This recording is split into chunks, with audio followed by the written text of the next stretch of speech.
Keeper of the Mountain. That's been a while, it certainly has. But I've got my welder fixed. It's back to working. I'm running on gas now instead of inner shield. It's kind of a new thing for me. I'm working on it, but I had to do it because we are moving into the next stage. Now I'm going to be putting sheet metal on the outside of this here cage. So let's get with that program and see what turns out, because I haven't done this before, and so let's see. Have you ever gotten in that place in a project and it really doesn't seem to matter what kind of project it is? It can be your favorite project, you're just the one you look forward to every day working on, and you really love the idea of the project, or it can be one that you just dread. It doesn't matter. You get to that point where everything just seems to get in the way. And I mean, just life in general just gets in the way of your project. That's kind of the way it's been here with my car here lately. It's just, life in general has just gotten in the way. I've had to just really struggle to get back at it and just make it happen. It's been frustrating, and you know, just you feel like you're not holding up your end of the bargain kind of thing, and it's just sitting there wasting away in the garage. And then when you finally do get ready to do something, you realize you have to make an adjustment to some of your tools, and when you do the adjustment to your tool, then the tool doesn't work. Let me show you what I'm talking about. I've had this Miller-Matic MIG welder for 25 years. This thing has just been a soldier. For years I've used 035 inner shield wire on this thing. 25 years, man, I'm telling you, this thing just works solid. But now that I'm going to be welding sheet metal with it, 18 gauge metal, well, inner shield doesn't work so well, because although it's a spectacular looking film when you're welding with it, you've seen some of my videos where, you know, there's just stuff flying everywhere. It has internally in it some, in the welding wire, it's got this flux in the core, and it takes a lot of heat to heat it up. And heat is the enemy of sheet metal welding. So I had to go to a smaller wire. I went to 023 solid core wire, which means I had to go to gas. And so to go to gas, I had to switch the polarity of the machine. I had to get a hose, a bottle, some gas. I got all that stuff. And then right down here is this little wire wheel. Wire feed, no, it's not a wire wheel. It's a wheel that feeds the wire through the MIG welder. And it's got two grooves in it. I'll show you. Okay, you can see this wider groove right here. Okay, there's a wider groove here. That's for the 035. And then there's a smaller one, which is for the 23. And so what you do is you take this wheel off and you flip it around and you put it on. Well, I did that, and no matter what I did, I couldn't get it to feed the wire. I closed this guy here. I tightened this knob down all the way. It would not feed the wire. I thought, well, I must have a bad wheel. This wheel must be worn out or something. So I ordered a new wheel. Maybe I had the wrong wheel. Well, I told them at the welding shop, that, you know, the dealer, that I told them that I was now welding with 023, and so they said they would order the wheel that I need, and they did. They got a wheel in, and it was exactly the same wheel I already had. So I didn't buy that because it was like $45 for this little wheel. I thought it was kind of spendy, but you know, if you need it, you need it. So after a few failed attempts at trying to figure out what was going on, they recommend I just bring it in and they'd look at it and figure out what was going wrong. Well, that sounded like a good enough idea. I mean, I got to get my welder to work. I really need to get on my project, but my broken welder was getting in the way. So then I came home and I thought, you know what? I've got this nut bottomed all the way out and it's not feeding. I wonder if it's just not pressing down hard enough. So I got a piece of wood and I stuck it on here and I pushed down because there's electricity goes through this. I didn't want to short out myself and get shocked. That can ruin your day. And so I pushed down on it with a piece of wood a little bit and it started feeding the wire. So I figured, now I know, because this whole thing, this whole section gets pretty hot when you're doing welding at the max with this machine, which I did a lot.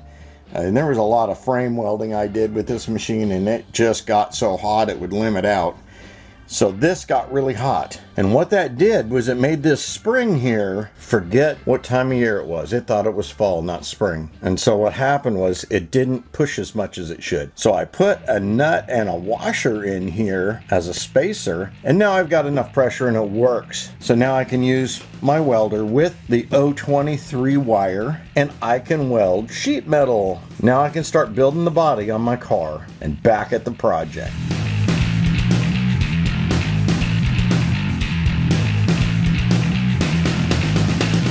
Well, one thing I already can tell I'm not real crazy about is see how wavy that comes out? I mean, look at that. Just wavy, wavy, wavy. The way these electric snips turn out the metal. And I got to get rid of this rust here. Got a little bit of rust from it sitting on the floor. I don't know if you can see that or not, but yeah, got to clean up to do. And well, let's see how it works anyway.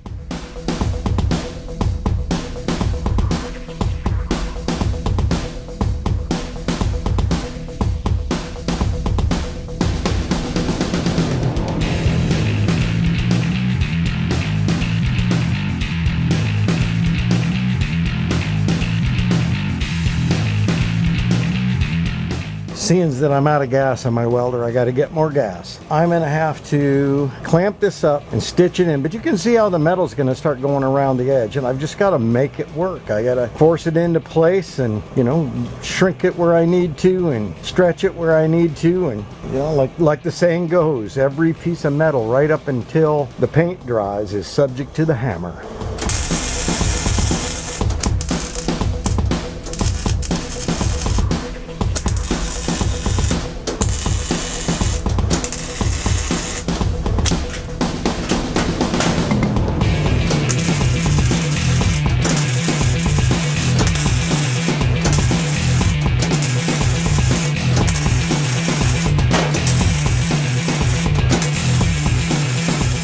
Okay, you can see how this is so nice and lined up here, ready to weld.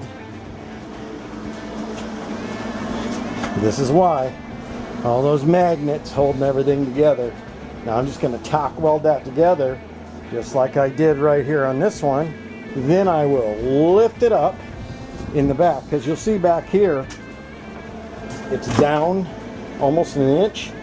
Well, that'll be easy, because once this is tack welded and I lift up on that end,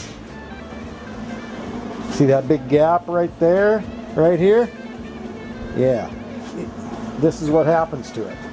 Notice how on this side the gap went away. That's pretty slick, because nothing is even welded along the bottom, and it's all nice and tight, because as I forced it into place up at the top, and that was welded together, tack welded it flush, it squared itself up and straightened itself out and got rid of stuff like this.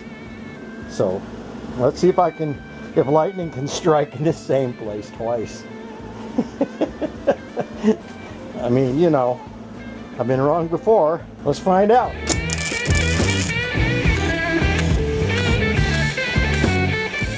Okay, we have it tied up along the top here.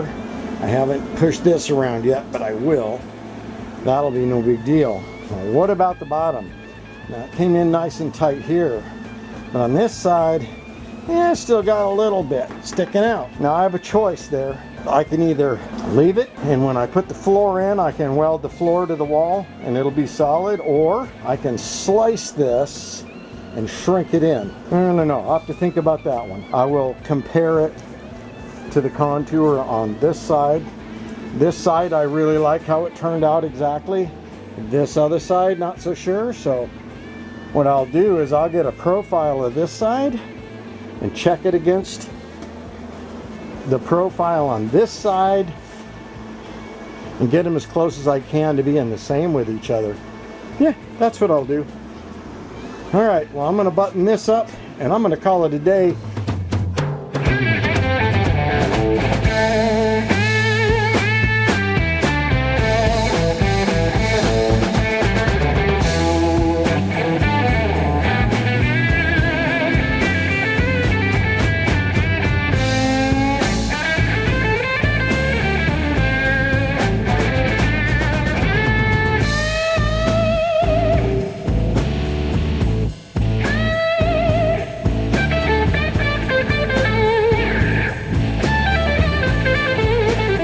The next thing we're going to do is we're going to make the trunk lid.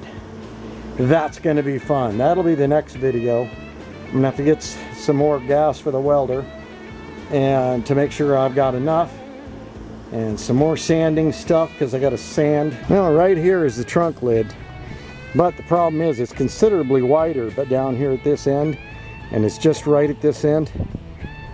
If you remember correctly, when I made the pattern for the back of the car, I traced this out on a piece of cardboard, but knowing I would have to narrow this hood. So that's what we're going to do next time, is narrow that hood, and we're going to make it fit this. You can see how it's narrower just from the video, but I'm not sure how much narrower, but we're going to find out, and we're going to make it right.